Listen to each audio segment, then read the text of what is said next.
nashukuru ni mpira ndivyo ulivyo, lakini napata wasiwasi kidogo na wachezaji wa Simba kama wanatambua kwamba brand ya Simba ni klabu kubwa, namna wanavyojitolea mipira ya 50-50 hawajitoi.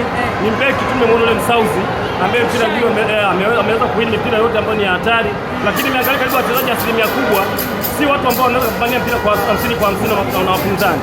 Yanga siku zote atakuwa na kuzidi sehemu moja kwamba yani mipira ikipigwa ya juu basi wachezaji wa Simba wao wajitoi kwamba wamwai mwadui wake asicheze mpira, anamwachia cheze mpira uzeni ndio aende kumkaba.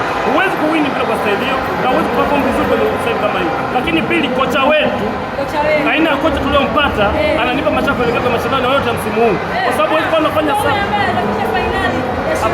najaribu kuangalia kwa maana tunapoanza pia sasa hizi tunaenda kwenye msimu, lakini kocha anafanya sababu baada ya kupigwa yani mpaka ufungwe tunashuka kufanya sababu ni mzito kufanya sababu, alafu timu haina kasi, wachezaji wanatembea yani winga anakuwa na mpira, unaona kwa line zote za mbele hazidanganyi mabeki wapinzani ili wapate mpira kirahisi, wanakuwa wanatembea wanajificha, kiasi kwamba tunarudisha mpira nyuma, tunawapa advantage Yanga, na kwa style hii Yanga atakufunga mara 10 yani bado mara 4. Mimi naamini kufungwa na Yanga tena unatupa wakati mgumu sana, tutashinda kubaki jezi kwa kwenye dabi.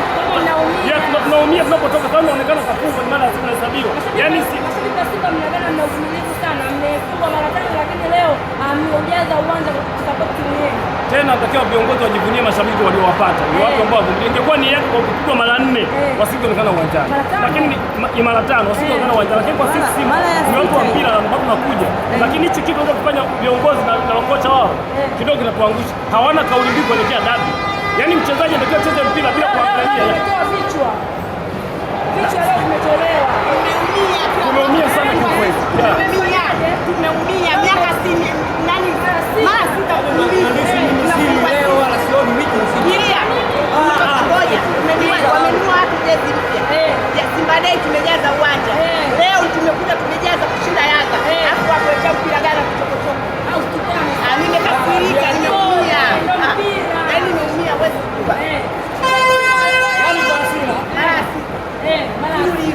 nini mateja vichwa leo mmevitoa yani hapa baba mama yani hapa hakuna dabi ya Simba na Yanga. Hakuna nini? Hakuna dabi ya Simba na Yanga. Kwa nini mateja?